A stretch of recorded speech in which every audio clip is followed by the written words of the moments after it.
আজকে আমি আপনাদের সাথে কয়েকটি রেসিপি শেয়ার করব। তার ভিতরে প্রথমে যে রেসিপিটি শেয়ার করছি সেটা হচ্ছে বিফ কালো ভুনা। ঘরে থাকা মশলা দিয়ে কিভাবে আমরা খুব সহজেই বিফ কালো ভুনা তৈরি করব সেটি আজকে আমি আপনাদেরকে দেখিয়ে দেব। ঘরে থাকা মশলা দিয়ে বিফ কালো ভুনা তৈরির রেসিপিটি আমি আপনাদেরকে দেখাচ্ছি। তো প্রথমে আমি মাংসগুলোকে কেটে ধুয়ে নিয়েছি। আমি চর্বি এবং হাড় সহ নিয়েছি। কালো ভুনা তৈরির সময় চর্বি এবং হাড় সহ নিতে হবে। আমি যে পাত্রে মাংসটি চুলায় দিব আমি সেই পাত্রে নিয়েছি, কারণ এখানে একসাথে মেখে নিতে হবে। তো আমাকে প্রথমে এই মাংস আমি ধুয়ে নিয়েছি, এর সাথে আমি দিয়ে দিচ্ছি কিছু লবণ। লবণটা মাংসের পরিমাণ মতো। আমি এখানে 1 কেজি মাংস নিয়েছি। 1 কেজি মাংসের জন্য আমি এখানে দিচ্ছি হাফ টেবিল চামচ লবণ, দিয়ে দিচ্ছি হাফ টেবিল চামচ হলুদের গুঁড়া, তার সাথে দিয়ে দিচ্ছি আমি 1 টেবিল চামচ পরিমাণ মরিচের গুঁড়া। মরিচের গুঁড়াটা যে যেরকম ঝাল খায় সেরকম দিবে। দিয়ে দিচ্ছি আমি ধনিয়ার গুঁড়া 1 টেবিল চামচ, সাথে দিয়ে দিচ্ছি আমি জিরার গুঁড়া। জিরার গুঁড়াটাও আমি দিয়ে দিচ্ছি এখানে 1 টেবিল চামচ, সাথে দিয়ে দিচ্ছি আমি গরম মশলার গুঁড়া।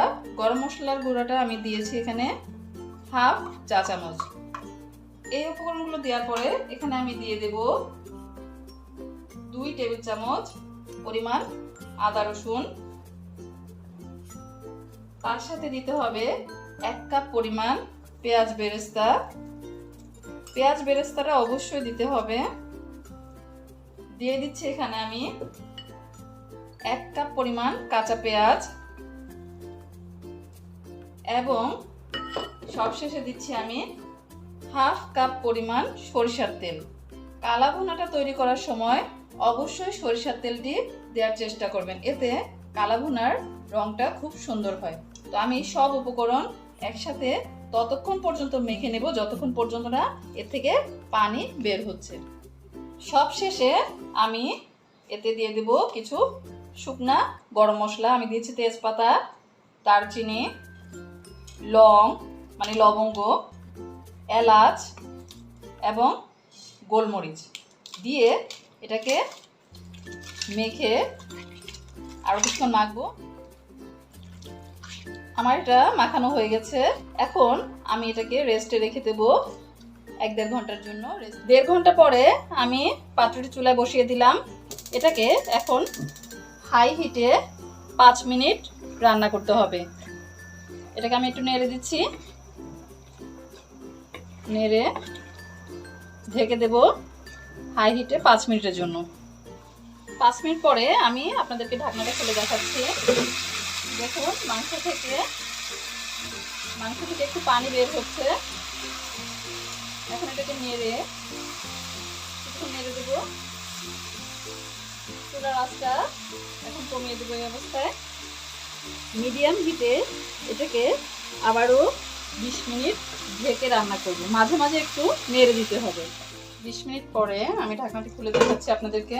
দেখুন চুলা একদম মিডিয়াম আঁচে রেখেছিলাম, অনেক পানি হয়েছে। এখন আমি চুলার আঁচটি একেবারে কমিয়ে দেবো, ডিম করে দেব। আর এভাবে আবারও রান্না করব আধা ঘন্টার মতো। প্রায় 40 মিনিট হয়ে এসেছে। এখন আমি আপনাদেরকে নেড়ে দেখাচ্ছি। মাঝখানে আমি কিন্তু অনেকবার নেড়েছি, এটাকে একটু নাড়ার মধ্যে রাখতে হবে। দেখুন এটা এখন কিন্তু পানি একেবারে নেই, শুকিয়ে এসেছে। এই অবস্থায় যদি আপনার পানি দেওয়ার একটু প্রয়োজন হয় আপনি পানি কিন্তু অল্প অল্প করে দিবেন, গরম পানি দিবেন, একবারে পানি ঢেলে দিবেন না, এতে এর আবার কালার চলে আসবে। আপনি অল্প অল্প করে পানি দিয়ে এটাকে নেড়ে আস্তে আস্তে রান্না করবেন। তো আমি এটাকে নেড়ে দিচ্ছি। আবার কিছুক্ষণের জন্য ঢেকে দেব। দেখুন কালা ভুনার কালারটি কিন্তু চলে এসেছে। এখন এটিকে অবিরত নাড়তে হবে, তার কারণ মশলাটি লেগে যেতে পারে। এটা আমি নাড়তে থাকবো। চুলাটা একটু ডিম করে রেখেছি। এখন আমি এর জন্য একটি ফোড়ন দেব। তো সেই ফোড়নটা আমি দেখাচ্ছি কিভাবে দিতে হবে। ততক্ষণ এটা চুলা ডিম করে আমি বসিয়ে রাখবো। আমি কড়াইতে তেল দিয়ে দিলাম, সরিষার তেল। এখন এতে দিয়ে দেব 1 টেবিল চামচ পরিমাণ রসুন, দিয়ে দেব হাফ চা চামচ পরিমাণ আদা, দিয়ে আমি এটাকে একটু নেড়ে দেব।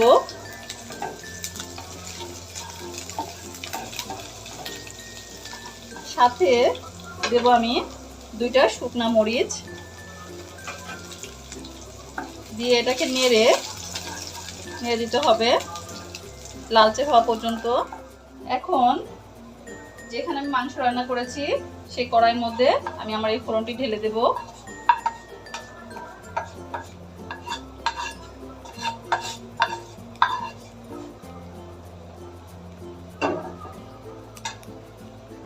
দিয়ে দিচ্ছি সাথে 3-4টা কাঁচামরিচ। আমি লাল রঙের কাঁচামরিচ দিয়েছি।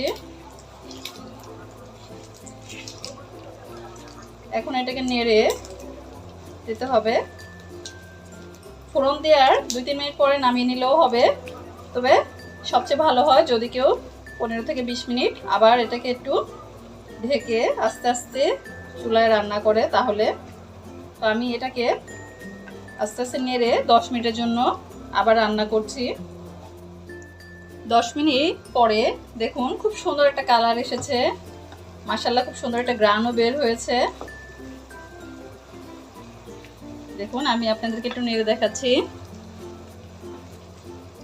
আমার রান্না হয়ে গেছে। এখন আমি চুলাটি অফ করে দেব। আমি পরিবেশনের জন্য একটি ডিশে তুলে নিয়েছি। এখন আমি একটি টুকরো আপনাদেরকে ছিঁড়ে দেখাবো। দেখুন খুব সহজে একেবারে নরম হয়ে গেছে। তো এভাবে আমরা বাসায় মশলা দিয়েই তৈরি করতে পারবো বিফ কালো ভুনা। আজকে আমি মাংস রান্নার যে কটি রেসিপি দেখাবো তার মধ্যে আরেকটি রেসিপি হচ্ছে কাটা মশলা দিয়ে মাংস রান্না। তো চলুন দেখা যাক কিভাবে আমরা কাটা মশলা দিয়ে মাংস রান্না করি। কাটা মশলা দিয়ে মাংস রান্না করার জন্য আমাকে যে মশলাগুলো প্রথমে নিতে হবে সেগুলো হচ্ছে কিছু আদা কেটে নিতে হবে, রসুন কেটে নিতে হবে, আর শুকনো মরিচ এভাবে কেটে নিতে হবে। তো আমি দেখাচ্ছি কিভাবে মশলাগুলো আমরা একসাথে মিক্সড করব। আমি এখানে 1 কেজির মতো মাংস, গরু মাংস নিয়েছি। এটা খাসির মাংস দিয়েও করা যায়। তো আমি প্রথমে এতে দিয়ে দিচ্ছি রসুন, কাটা রসুন। এখানে বড় সাইজের রসুন নিয়েছি আমি 2টা। এরপর দিয়ে দিচ্ছি আদা, যেগুলো আমি কেটে রেখেছিলাম সেই আদা এখানে দেওয়া হচ্ছে 25 গ্রামের মতো। শুকনা মরিচ 8 থেকে 10টি, এটা ঝালের উপর নির্ভর করছে। 8 থেকে 10টি শুকনা মরিচ। এর সাথে আমি দিয়ে দেব দারুচিনি, তেজপাতা, এলাচ, লবঙ্গ। তারপর দিতে হবে পেঁয়াজ কুচি দিতে হবে এখানে 1 কাপের মতো, একটু বেশিও দেওয়া যায়। এরপরে এখানে আমি দিচ্ছি পেঁয়াজ বাটাটা দেব যেন এটার যে আমাদের গ্রেভিটা ভালো হয়, এর জন্য পেঁয়াজ বাটা এখানে আমি দিয়ে দিয়েছি 2 টেবিল চামচের মতো। এরপরে দিচ্ছি আদা রসুন বাটা যদি একসাথে হয় তাহলে 2 টেবিল চামচের মতো দিবেন। এরপরে এখানে দিয়ে দিচ্ছি টক দই আমি এখানে দিচ্ছি 2 টেবিল চামচ। দিয়ে দিচ্ছি লবণ পরিমাণ মতো। এরপরে গরম মশলা দিচ্ছি হাফ চা চামচের মতো, জিরার গুঁড়া 1 চা চামচের মতো দিয়ে দিলাম। তেল দিয়ে দিচ্ছি হাফ কাপের থেকে একটু বেশি। এখন এই সমস্ত উপকরণ আমি হাত দিয়ে ভালো করে মেখে নেব। 1 ঘন্টা পর ম্যারিনেট করা মাংসটি আমি চুলায় বসিয়ে দিলাম। এখন আমি 5 মিনিট একটু হাই হিটে এটাকে রান্না করব। 5 মিনিট পর আমি আপনাদেরকে দেখাচ্ছি। দেখুন মাংস থেকে পানি বের হয়েছে।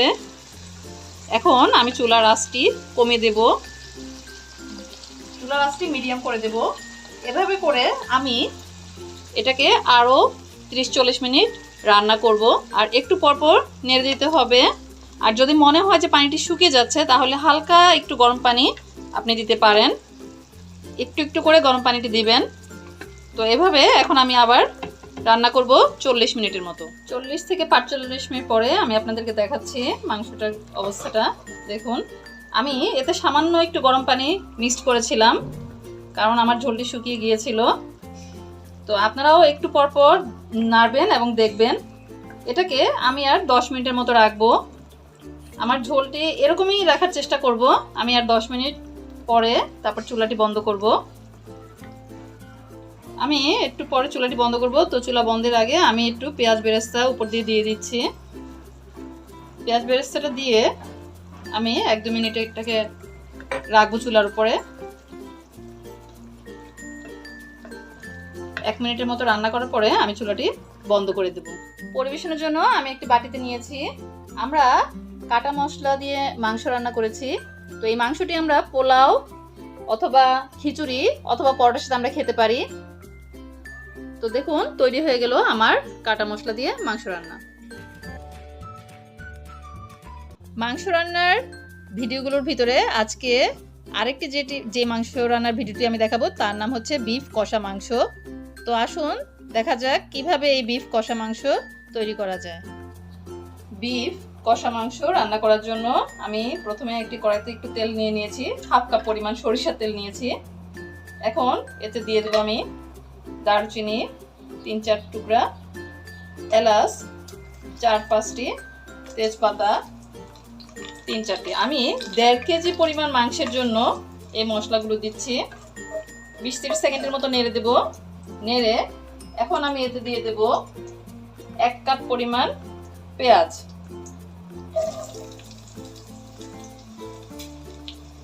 পেঁয়াজগুলো একটু ভেজে নিতে হবে।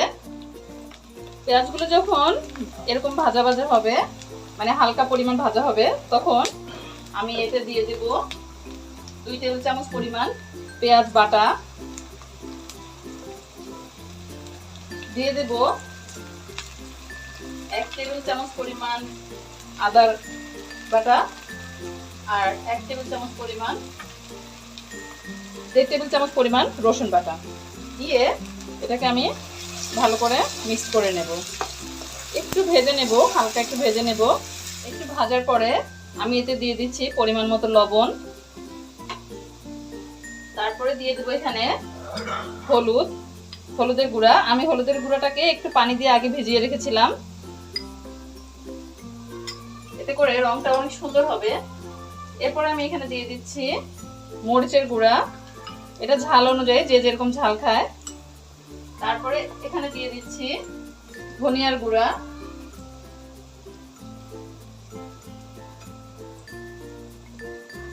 এখন এতে দিয়ে দেব জিরার গুঁড়া। দিয়ে আমি মশলাটাকে একটু নেড়ে একটু পানি দিয়ে দেব। পানি দিয়ে এটাকে কিছুক্ষণ কষাতে হবে। কিছুক্ষণ কষানোর পরে আমি এতে দিয়ে দিচ্ছি 1 চামচ পরিমাণ টক দই, দিয়ে দিচ্ছি 1 টেবিল চামচ পরিমাণ বাদাম বাটা। এখন দিয়ে দেবো এর সাথে আমি টমেটো সস 1 টেবিল চামচ পরিমাণ। টমেটো সসটা কেউ ইচ্ছা করলে না দিলেও চলবে, তবে দিলে একটা সুন্দর কালার আসে। আর এই সমস্ত মশলা যদি আমি মাংসের সাথে আগে মেখে নিতাম তাতেও হতো, কিন্তু আমি এটা চুলায় করতে বেশি পছন্দ করি। তো এবার কিছুক্ষণ নেড়ে আবার একটু কষিয়ে নেব।